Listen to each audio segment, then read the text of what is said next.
Bonjour à toutes et à tous, ravi de vous retrouver pour une nouvelle vidéo, donc pour couronner un petit peu l'année avant de se souhaiter de bonnes fêtes de fin d'année et un jour de l'an également. On va faire une liste. Alors le but du jeu, c'est toujours la même chose, hein.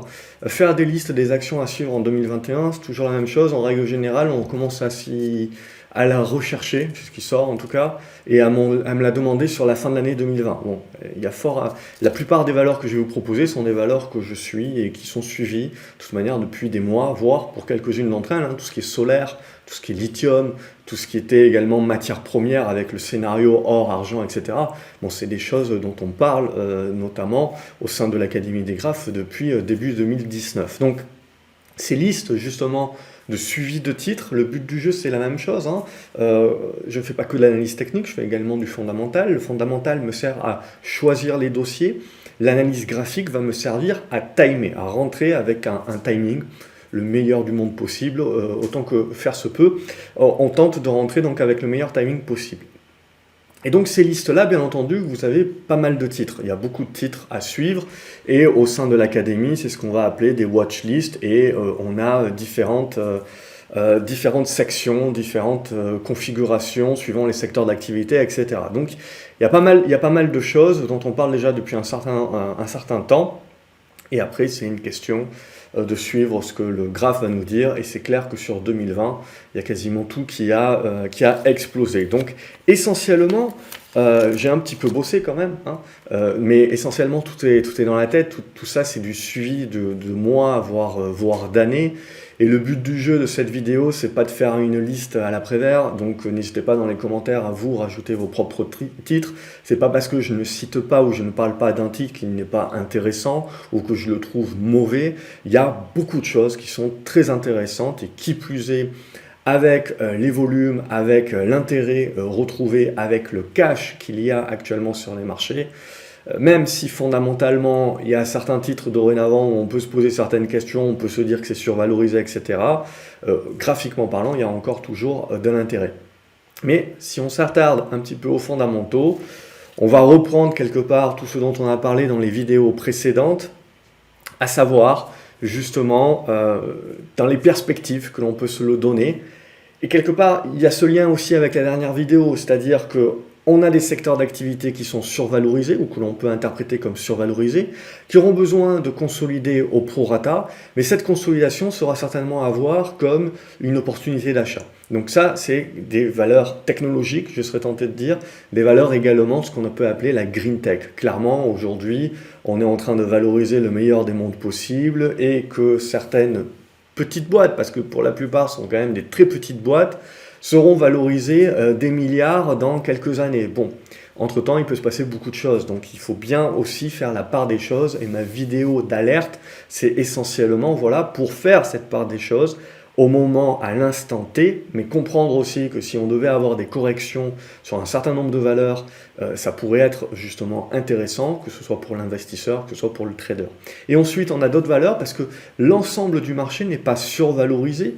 On a un secteur d'activité, quelques secteurs d'activité qui sont survalorisés, mais le reste qui n'est pas du tout survalorisé justement, bien au contraire, même si donc on a cette idée de rotation vers la value, les petites cap value, et c'est ce qu'on a eu depuis le mois de novembre, et on a déjà donc sur pas mal de valeurs que je suis, déjà eu de beaux rattrapages, ce qui ne va pas empêcher à un moment donné ou à un autre d'avoir éventuellement des constructions, des consolidations, et c'est là justement où ça peut être intéressant d'avoir vos listes de prêts, d'être préparé justement pour pouvoir se réveiller et éventuellement acheter les consolidations qui peuvent se mettre en place pour viser voilà, quelque chose de plus moyen terme, de plus long terme, de reprise derrière économique, de réouverture économique, et donc cette rotation qui peut arriver avec une remontée des taux longs, on n'en sait rien, une remontée de l'inflation, on n'en sait rien, mais ça peut voilà, privilégier un certain nombre de secteurs d'activité, et donc le but, c'est d'être prêt.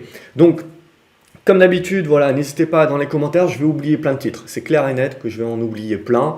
On peut pas parler de tous les titres, et de toute façon, les vidéos hebdomadaires, donc du week-end que je fais d'un point de vue analyse graphique, sont aussi vous ne le voyez pas, mais il y a un travail aussi de récupération par rapport aux fondamentaux. Et après, on va analyser graphiquement le timing éventuellement qui peut être plus ou moins propice. Donc, sans plus tarder, on va attaquer. Au niveau des valeurs tech, donc si on prend les GAFAM, je vais rajouter Alibaba. Vous savez, Alibaba est en train de se faire un petit peu casser actuellement, à moins 40, déjà en train de perdre plus de moins 30, moins 40%. Donc, clairement, pour moi, il y a des valeurs comme ça que je trouve qui étaient quand même correctement valorisées, mais qui seront très certainement et qui continueront d'être les leaders de demain, et qui, donc, dans leur purge, si ce n'est ouvrir une opportunité long terme, ouvre quand même, à minima, une opportunité de rebond de court terme. Donc vous avez notamment des valeurs comme Alibaba, vous avez une valeur jeu vidéo comme CD Projekt actuellement, vous avez également Solution 30, bien que là, je préfère quand même un petit peu attendre parce que ce soit dissipé et qu'il y ait les résultats juste avant, on va dire, les résultats. Le marché nous dira juste avant les résultats de l'audit externe, en gros, ce qu'ils font en penser. Il y aura certainement des anticipations qui nous permettront d'y penser. Ensuite, ce que l'on voit, c'est que sur le secteur automobile, on a quand même pas mal de valeurs qui ont fait de très bons rattrapages, mais qui étaient très sous-valorisées et qui continuent à avoir des sous-valorisations intéressantes. Donc bon, il y a Valeo que je trouve intéressante puisqu'il y a ce lien également avec l'électrification. Vous avez Peugeot aussi, malgré des hausses. Voilà, c'est des titres qui sont intéressants pour moi. C'est des titres sur des replis, etc., qui peuvent continuer de m'intéresser. Et vous avez des plus petits titres comme Delphilgen, etc. Tout ça, c'est bien monté, ça a bien explosé, bien entendu. Mais sur 2021, on ne sait pas de quoi demain est fait. C'est intéressant de se les garder sous le coude, justement. Si on n'est pas en position, si on ne fait pas du suivi de tendance dessus, éventuellement rentrer sur du repli, etc. Donc ça, c'est des éléments. 5G et quatrième révolution industrielle dont on peut parler. Alors il y a beaucoup de titres, bien entendu. Il y en a surtout aux US. La plupart d'entre vous qui regardez cette vidéo, vous regardez parce que vous avez essentiellement un PEA, donc je ne vais pas trop taper sur des valeurs US, bien qu'il y a vraiment des choses très intéressantes, bien entendu. Mais en gros, 5G, vous avez Equinox qui, je trouve, est toujours dans une très bonne configuration, très intéressante. On peut jouer également l'écart de valo sur Claranova. Pour l'instant, c'est assez neutre, mais je pense que c'est un titre qu'il faut quand même se garder sous le coude. Voilà, et aux US, il y a des valeurs qui peuvent être liées tech, mais aussi liées aéronautique, liées tourisme, etc. Donc qui a pris un coup avec le Covid, mais qui peuvent faire des bonnes remontées. Je pense à Sabre notamment, que j'avais suivi pendant un moment. Puis les paiements en ligne, tout ce qui est Square, les assurances en ligne, tout ce qui est Lemonade également aux US. Tout ça, ça a été bien valorisé, mais ça reste des valeurs de croissance. Et ça reste des valeurs qui, sur des corrections, je pense, peuvent avoir également de bons rebonds. Donc c'est plus un aspect trading. Vous avez Etsy dans ces cas-là, bon, vous avez PayPal aussi qui peut continuer avec Mastercard, Visa et compagnie. Ce sont des valeurs là aussi un peu plus fonds de portefeuille qui peuvent vous permettre en plus d'obtenir un rendement, etc. Autre valeur où je trouve que le rendement est intéressant et qui peuvent jouer un rôle de protection également, c'est la volatilité devait revenir. Vous avez ABC Arbitrage, vous avez Flow Traders également dans ce type de valeurs-là. Au niveau de la sécurité, Verimatrix et Walix deviennent incontournables. Walix, la problématique, c'est toujours pareil, c'est que vous n'avez pas beaucoup de titres en circulation, donc c'est pas super liquide comme titre, mais voilà, ça dépend combien on veut placer, quelle est notre taille de portefeuille, mais c'est un titre également que je trouve intéressant. Au niveau des foncières aussi, pour jouer la réouverture, on peut jouer Altarea, Gecina, Unibail, ça reste pour moi, il y a une bonne dynamique autour de ces titres-là. Il y en a d'autres bien entendu, mais c'est les gros. C'est les gros qui m'intéressent. Au niveau des SS2I, j'aime bien Micropole, j'aime bien Neuron, j'aime bien SQLI, c'est opéable aussi. Donc ça aussi, ce que l'on voit, c'est que le marché est blindé de liquidité, c'est qu'on a un peu plus de visibilité avec le vaccin également. Et du coup, les entreprises, elles ont sauvegardé leur cash, et elles ont levé aussi de l'argent, elles ont profité des taux bas, elles ont profité également de tous les prêts qu'elles ont pu obtenir. Et là aussi, ce qu'on voit, on a déjà eu le cas sur l'année 2020, mais ce qu'on va voir, c'est des OPA, des fusions-acquisitions, tout un tas de rapprochements qui peuvent se mettre en place et d'opportunisme. Donc là aussi, c'est intéressant d'aller chercher des valeurs qui n'ont pas forcément des gros flottants, qui peuvent avoir une OPA ou une OPR. Je pense à Assystem aussi, je pense à Energy Group. C'est des titres qui ne sont pas forcément... qui ont en plus un aspect valorisation qui est intéressant, mais qui peuvent avoir cette dynamique-là à un moment donné où on sait bien que le capitaine à un moment donné va vouloir vendre, ou potentiellement on va avoir une reprise par un concurrent. Donc il y a des choses comme ça qui tournent pas mal. Il y a Nokia aussi sur la 5G. Bon, Nokia, je trouve que c'est encore un petit peu neutre à ce stade-là. Vous avez du Ericsson, par exemple, qui fonctionne quand même mieux, mais Nokia reste un pari également 5G. Soitec aussi reste aussi un pari 5G, même si voilà, on peut éventuellement attendre du repli. Si on reprend l'aspect Covid, toutes les valeurs qui ont été massacrées, vous avez, et donc qui peuvent faire des rattrapages, qui ont déjà entamé des rattrapages, mais qui peuvent continuer les rattrapages, c'est tout ce qui est pour moi GL Events. Tout ce qui va être Compagnie des Alpes aussi, c'est un titre que j'apprécie bien, beaucoup plus spéculatif, MND. Et derrière, voilà, on a ce qui peut être lié également au Covid et à l'aspect digitalisation. J'aime bien la recovery Technicolor. Moins la recovery sur local, je crois pas au business, je crois pas qu'ils ont un moat, tout simplement, c'est-à-dire je pense pas qu'ils ont un avantage compétitif, je pense que le seul avantage qu'ils ont c'est éventuellement le carnet d'adresses, mais sinon il y a une énorme concurrence qui n'attend que de leur prendre des parts de marché, et d'ailleurs c'est ce qui se passe. Donc pour moi éventuellement il y a eu le refinancement, donc on peut jouer un petit peu les troubles faits pendant quelques mois, etc. Mais à long terme c'est pas un business auquel je crois. Technicolor, je pense qu'ils ont plus les moyens de se recentrer, de vendre un petit peu les bijoux de famille et d'aller chercher de la valeur en termes de recovery. Tout ce qui est e-commerce également va continuer de profiter, showroom privé, on l'a vu, bon, c'est des valeurs où il vaut mieux, si on n'y est pas, attendre des replis éventuellement pour s'y positionner. Et tout ce qui est digitalisation, ça veut dire plus de serveurs, etc. Donc on avait parlé de 2CRSI, on avait parlé de Calray notamment, qui sont des valeurs françaises qui vont bien performer sur le secteur des serveurs. Et donc là aussi, qui se sont bien remises en état de marge. Pour 2CRSI, on a un peu plus éclaté la clientèle, donc on dépend moins de juste un ou deux clients, ce qui est toujours un petit peu risqué. Les télécoms, je trouve que ça peut être intéressant en 2021 parce que d'une part, on a des rendements qui vont être conservés, on a également cet aspect défensif. La distribution également peut être défensif. Donc en télécom, je pense à Orange notamment, je pensais à Orange Belgium, mais évidemment, vous avez eu l'OPA dessus, sur Orange. Il y a Vivendi aussi que je continue de trouver assez intéressant. Ouais, j'aime bien KPN aussi, c'est ce côté sur Amsterdam. Il y a Iliad aussi que je trouve assez intéressant, qui commence aussi à bien s'émanciper. Donc là aussi c'est intéressant. Au niveau, pour revenir au tourisme, donc j'avais parlé, il y a Katana aussi que je trouve un dossier assez intéressant. Vous avez Accor, en plus spéculatif, parce que c'est pas très liquide, Figeac, Latécoère également sur lesquels on peut jouer quand même des rattrapages, et ADP, l'aéroport de Paris, vous pouvez prendre aussi l'aéroport de Francfort, mais globalement tous les aéroports européens, on voit qu'ils ont à peu près la même configuration, donc ça sert à rien de trop s'éparpiller. Je trouve que ADP est déjà un bon choix. Alors bien entendu, c'est encore anticipé à ce stade-là, on ne sait pas de quoi demain sera fait, l'aéronautique va certainement rester encore bouchée pendant des mois. Mais ça fait partie, la bourse est un jeu d'anticipation, et on l'a vu, ça fait partie des rattrapages que l'on peut avoir. Au niveau de l'environnement, des valeurs vertes, etc., il y a Séché Environnement que je continue d'apprécier. Il y a beaucoup d'autres valeurs que je trouve quand même assez chères par rapport à ce qu'elles font, par rapport à éventuellement leur avantage compétitif. Alors il y a eu une bonne mania dessus, donc on a énormément de titres, il y en a beaucoup aux US aussi. Mais voilà, je pense que le marché, à un moment donné, lui aussi, va décider de se recentrer. Et c'est là où on peut avoir pas mal de corrections. Donc c'est là où il faut faire attention à ces titres qui ont doublé, triplé, quadruplé. Vous pouvez avoir des replis de 20 ou 30%, et ça sera uniquement des prorata par rapport à leur hausse qui ne remettront pas en cause la hausse. Donc ça aussi, c'est important à le prendre. Parmi la liste, Tesla pour moi ça va être une action uniquement de trading parce que ça risque d'être très volatile. Vous avez Plug Power également que j'apprécie. Sun Power c'est toujours un dossier que j'apprécie. Ballard Power également.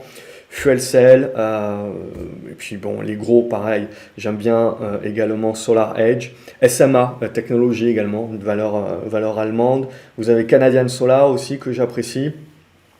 Gevo sur lequel on a pas mal spéculé sur l'académie. Je fais le parallèle également avec l'aspect uranium. On en a parlé, ça fait 2 ans que je suivais l'uranium sans trop que ça fasse grand chose, et il a fallu que les US décident d'une réserve stratégique d'uranium notamment pour que ça explose. Donc évidemment le leader Cameco que je continue à suivre, Vous avez Centrus Energy. Le code, je suis pas trop sûr du nom parce que je fonctionne pas mal par code aux US. C'est LEU.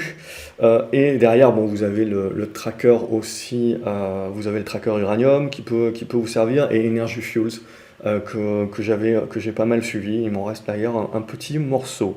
Mais en gros, voilà un petit peu les titres. Au niveau de l'énergie aussi, les titres que je trouve intéressants, American Tower, vous avez Duke Energy aussi, Nextera et Brookfields pour les plus gros. Et là aussi, on a un aspect entre guillemets foncière pour certaines de ces valeurs-là. Vous avez en France, vous avez Metanor qui fait ça aussi, qui peut être à regarder, plus pour le rendement. Pour que la croissance, ça reste des petits titres hein, quand même. Voilà, sinon en France aussi vous avez AgriPower qui est plutôt pas mal. Bon, on avait à Amsterdam, il y avait les Alphen et compagnie. Bref, vous avez une liste à l'après-vert. Il y avait EDP que je trouvais sous-valorisé par rapport à EDPR qui a effectué son rattrapage dernièrement. Mais ça reste des valeurs. EDP, EDPR, Voltalia, Albioma, Fastned, tout ça. Ça reste des valeurs qui sont intéressantes. Engie, EPS et compagnie. Ça reste des valeurs avec BioUV aussi. Ça se regarde. Je trouve que c'est des bonnes configurations. Carbio, etc. Vous avez aussi les différentes annonces pour interdire le chauffage au gaz, donc ils profitent également à tout ce qui est chauffage au bois, etc. Donc EO2, Cogra, Moulinvest. Vous avez Boost Heat également, mais là j'aime pas trop les fondamentaux, donc tout ça c'est pour être plutôt spécu. Moulinvest, Cogra, EO2, il y a un peu plus de fondamentaux quand même, c'est un peu plus intéressant par rapport à ça. Sinon le recentrage que Engie est en train d'opérer, ça peut être intéressant. Je trouve que EDF également se démarque plutôt pas mal. Ça, c'est pour des plus gros portefeuilles. Au niveau de la distribution, j'aime bien Carrefour. On peut jouer l'aspect plus spéculatif avec Casino, Rallye notamment, où ça peut continuer là-dessus. Et voilà, je pense que j'ai à peu près fait le tour. Au niveau des minières, donc on en parle, peu importe ce qui se passe. À l'avenir, même si le dollar continue de baisser, si jamais on a de l'inflation, si jamais on continue d'avoir une augmentation des prix des matières premières de cette manière-là, on voit bien en effet que tout cet argent qui est déversé, on va chercher de la couverture sur les matières premières. Ce qui n'empêchera pas, à un moment donné, quand vous aurez une correction de marché, qu'on revienne à des liquidités et qu'on vende tout, même les minières éventuellement, elles ont surtout très fortement progressé, mais sur des corrections, sur des constructions, ça peut continuer d'être des bonnes valeurs de fonds de portefeuille là aussi. Alors il y a beaucoup de minières qui font un petit peu de tout, donc c'est difficile de dire minière argent, minière or, etc.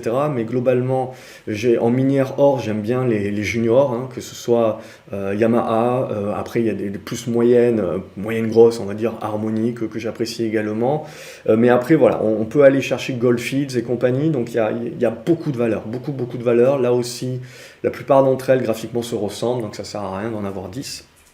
On peut avoir un tracker aussi. Vous avez des trackers de minières, mais là il faut un compte titre pour aller les chercher. Et c'est pas forcément facile parce que les meilleurs trackers, entre guillemets, c'est les trackers US. Pas tous les courtiers vont vous donner la possibilité de les obtenir à cause de MFI2. Mais voilà, vous avez un certain nombre de choses. On a l'acier également qui a pas mal boosté. Donc tout ce qui est Arcelor, tout ce qui est Aperam également que j'apprécie parce qu'il n'y a pas de dette. Vous avez Eramé aussi, là, il va y avoir des questions en effet sur le financement. Ils peuvent certainement vouloir lever de l'argent, profiter un petit peu de leur remontée en cote pour lever un petit peu d'argent. Donc Eramé, c'est l'aspect nickel, etc. Donc vous avez pas mal de choses. Également sur cette 4e révolution industrielle, digitalisation, vous avez pas mal de groupes comme Nexan, comme SPI, qui en profitent un petit peu. Le Covid a quand même accéléré un certain nombre de choses. Schneider Electric également, ça fait partie des valeurs que je trouve intéressantes. Voilà, je ne vais pas faire une liste à l'après-vert, mais au niveau des financières, si jamais on a un retour de l'inflation, si jamais on a les taux longs qui remontent avec des taux courts qui restent bas, ça, c'est un élément qui peut faire plaisir aux bancaires. Donc évidemment, les grosses, BNP Paribas, Crédit Agricole, mais on peut aller chercher également de la spéculation avec Société Générale, sera racheté, sera pas racheté. On peut aller chercher également les allemandes, hein, Deutsche Bank et Commerce Bank éventuellement, là aussi, pour jouer des fusions qui peuvent éventuellement advenir. Et c'est des titres qui sont un peu plus fragiles, bien entendu, mais qui donc peuvent donner un aspect spéculatif supplémentaire. Voilà, je pense que j'ai fait un petit peu le tour. Sur les US, vous avez Cisco, Intel, que j'apprécie pas mal au niveau de la tech.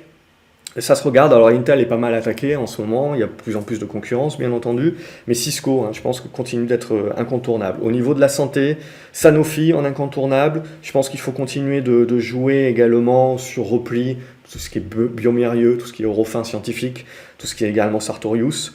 Sur le pétrole également, là aussi, je pense qu'on peut avoir un élément de rattrapage sur le pétrole, hormis les Total, BP, Royal Shell. Je pense qu'on peut aller chercher des plus petites valeurs qui sont à mi-chemin entre le pétrole et le verre, donc en recyclage. Eclosolops, j'en avais déjà parlé notamment. Vous avez en pure pétrolière Morel et Prom également, on en avait parlé sur les 1,20 €, je pense dans une interview que j'avais donnée, qui peut faire qui fait et qui peut continuer à faire son rattrapage. Voilà, ou sinon sur les US, Occidental Petroleum, juste pour être très généraliste, mais vous avez CVR Energy également qui est intéressante, il y a beaucoup de titres aux US également. Si on part sur l'aspect gaz, j'ai Gazprom, les valeurs russes je trouve très intéressantes, elles ont des bons rendements. Alors après il y a l'aspect géopolitique bien entendu, vous avez l'aspect Nord Stream et compagnie, mais vous avez des valorisations qui sont très faibles. Donc on peut également aller chercher un tracker russe pour essayer. Alors la Russie n'a pas que des valeurs pétrolières et gazières, ils ont aussi de la distribution, ils ont aussi des bancaires qui valorisent pas mal dans leur indice. Mais globalement, on peut aller chercher avec un tracker comme russe ou prusse, si vous avez le PEA, pour aller chercher un petit peu des rebonds comme ça sur des valeurs gazières et minières. Ou sinon aux US, il y a Antoro Resources qui nous a pas mal délivré de performance depuis le temps qu'on la suit. Voilà, globalement, c'est à peu près tout. En industriel, j'aime bien Saint-Gobain. Tech, j'aime bien Atos, j'aime bien Worldline, bien entendu. Il y a cet aspect value également sur SFPI. Bouygues aussi, BIC pour jouer éventuellement un rattrapage, bref, il y a beaucoup de choses. Groupe Guillain aussi, j'avais trouvé ça très intéressant, ça faisait un an et demi que je la suivais d'une manière fondamentale, donc elle continue malgré sa remontée à l'être. Tiens, il y a un aspect matière première agricole aussi qui peut être intéressant, on voit qu'on a notamment le blé, les différentes graines, il y a tout ça qui est en train de pas mal remonter, alors au-delà d'avoir peur de la crise alimentaire, etc., de cette remontée de prix, parce que c'est une inflation également qui peut être intégrée, on peut regarder tout ce qui est potasse avec un titre comme IPI, par exemple, aux US. On peut regarder également, en France, on a déjà des bonnes remontées sur Excel Industries, For Farmers, vous avez Villemorin également, et en plus spéculatif, ça a pas mal bougé aujourd'hui, Agrogénération, qui est plus lié là sur le blé, les champs de blé, etc. Voilà, sinon, il y a d'autres valeurs un peu plus spéculatives. Il y a Bonduelle, tiens aussi, on peut l'intégrer. Je trouve qu'elle peut avoir un aspect recovery assez intéressant. Bref, vous avez beaucoup de choses. Et au niveau du pétrole, je continue de regarder Technip CGG. Donc évidemment, les valeurs parapétrolières seront un petit peu... Elles ont besoin que les pétrolières réinvestissent pour commencer un petit peu à sortir la tête de l'eau. Donc ça va rester compliqué certainement sur 2021, mais pour moi, voilà, tout ce qu'on regarde, c'est la hausse du baril de pétrole. Parce que comme on l'a dit, il n'y a pas d'investissement depuis 2015, donc à un moment donné ou à un autre, on a beau en effet dire que l'avenir c'est le vert, etc. Très bien, mais il y aura forcément une phase de transition et on aura forcément encore besoin du pétrole pendant de longues années. Et donc quand on va s'en rendre compte, quand on va avoir un surplus de demande, on aura un déficit d'offres. Et donc c'est là où vous avez les prix du pétrole qui peuvent très rapidement évoluer à la hausse, et c'est là où on peut avoir de très bonnes recoveries sur des valeurs pétrolières, mais surtout sur les valeurs parapétrolières, qui sont donc un peu plus spéculatives de par cet aspect-là. En minière également, c'est un petit peu désordonné bien entendu, mais vous avez, c'est un peu plus ordonné sur l'académie, je fais les listes, mais là je vous balance donc les aspects. Alstom également, pour moi, continue à être une valeur assez incontournable. Aquel également, mais sur repli, très certainement. Voilà à peu près ces valeurs-là. Mais globalement, c'est à peu près tout, je pense. Ça fait déjà une longue liste, je pense qu'il y a à peu près 40-50 valeurs. FDJ aussi, sur repli, ça restera une valeur incontournable à mettre en fond de portefeuille pour choper du rendement.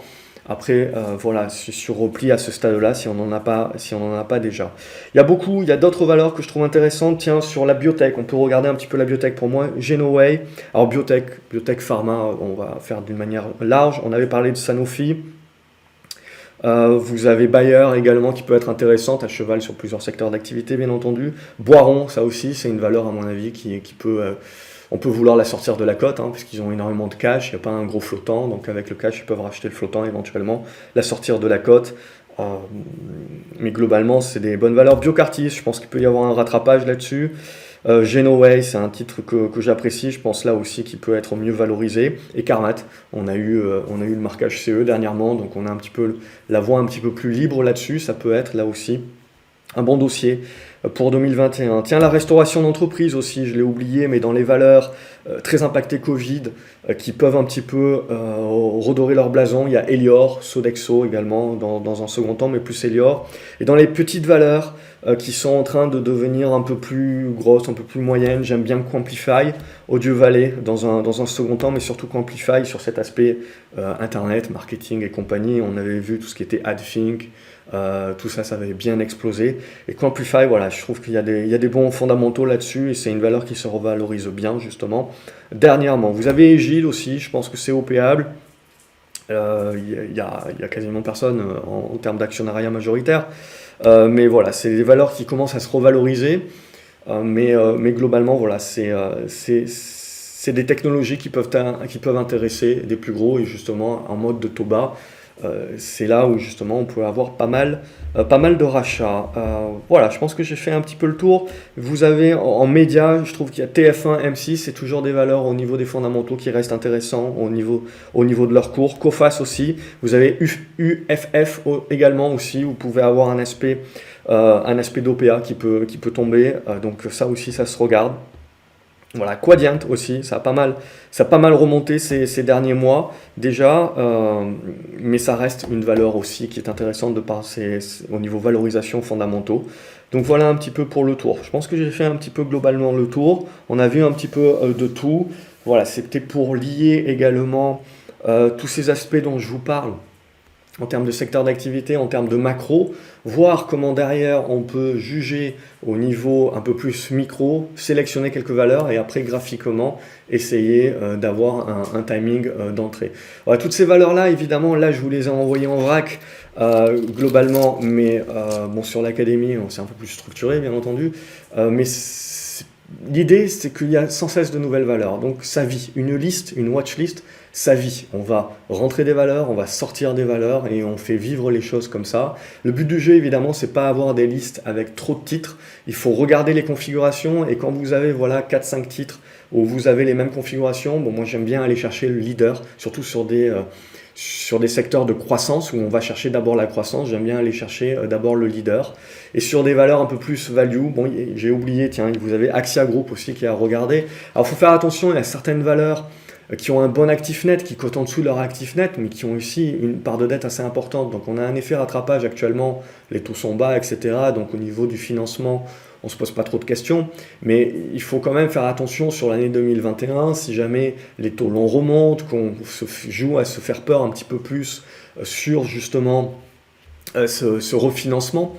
Les entreprises qui n'auront pas saisi l'opportunité en 2020 de se refinancer à bas coût, et la plupart des titres que je vous ai cités en ont profité, ça risque d'être un petit peu plus dur sur 2021. Bon, c'est de l'hypothèse pour l'instant de travail à ce stade-là, mais voilà, il faut quand même regarder les niveaux de dette et regarder un petit peu comment le titre a profité déjà de 2020 pour se refinancer, se donner un peu plus de visibilité. Donc ça aussi, c'est important à regarder. Et donc on peut, et ce que l'on voit globalement, c'est que même les titres qui étaient fortement endettés se sont bien revalorisés parce que justement, ils se sont bien refinancés également. Et donc là, l'approche actuellement, en effet, tout le monde va vous parler de faillite, etc. Quand les banques centrales, quand les gouvernements vont arrêter d'aider, est-ce qu'ils vont arrêter d'aider vraiment là, tout de suite, maintenant? C'est pas sûr, hein. Je pense que tant que les taux sont bas, tant que vous n'avez pas de pression justement sur les financements et qu'on arrive à refinancer finalement l'ancienne dette avec une nouvelle dette qui a un pourcentage d'intérêt plus bas, bon, globalement, l'histoire peut durer encore longtemps avant qu'on joue à se faire peur.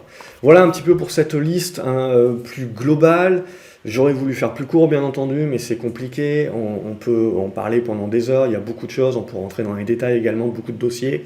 Ce que je fais, c'est que je vous laisse, voilà, picorer éventuellement des dossiers qui vous intéressent. N'hésitez pas à mettre votre topo en commentaire, comme ça permettra de rendre la vidéo plus exhaustive pour les personnes qui veulent avoir plus d'infos sur certains dossiers. Comme je sais, voilà, je suis largement pas le seul à suivre certains dossiers. N'hésitez pas, quand vous avez un dossier que vous connaissez, dans les commentaires, à mettre ce petit topo, ça aidera l'ensemble des personnes qui regardent la vidéo. Voilà. Faites-vous vos propres listes. N'hésitez pas également à parler de dossiers dont je n'ai pas parlé, il y en a plein, hein. C'est clair et net, mais ce qui est important, voilà, c'est de pas trop se disperser non plus, parce que sinon, à se disperser, on est sur rien. Donc c'est important, voilà, d'avoir une réflexion également par secteur. Tiens, avant de se quitter, on peut avoir une réflexion par secteur, par pays, donc aller chercher également des trackers. Comme je vous l'ai dit, si on veut jouer sur 2021 et plus, l'aspect un petit peu retour à la value, bon ben l'Europe au détriment, l'Europe sera intéressante parce que vous avez beaucoup de valeur value, le Japon sera intéressant, la Corée du Sud, la Russie également si on veut jouer l'aspect pétrole et en plus l'aspect value, vous avez la Pologne également, vous avez pas mal de valeurs minières, pétrolières aussi, bon ils ont aussi des valeurs plus technologiques de croissance.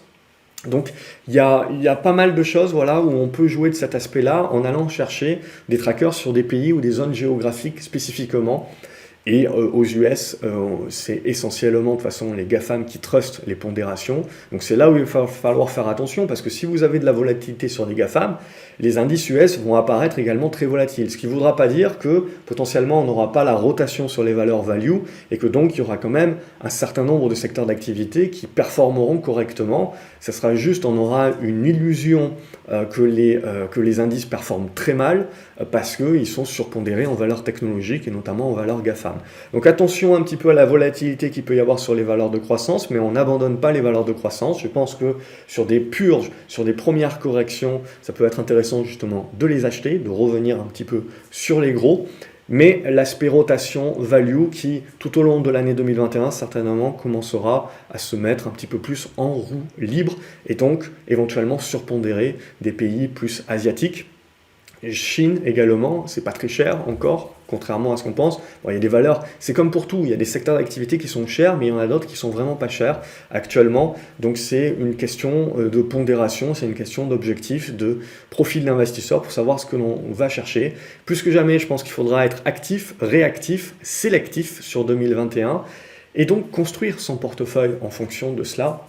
En fonction d'une année 2021, je pense qu'il va se chercher justement entre croissance et value, et où on risque, voilà, d'alterner les deux d'une manière, au fur et à mesure où on aura des éléments qui nous permettront, macroéconomiquement parlant, par rapport à toutes les hypothèses dont on a parlé dans de précédentes vidéos, de commencer à épurer tout cela. Voilà, j'espère que cette vidéo vous a plu.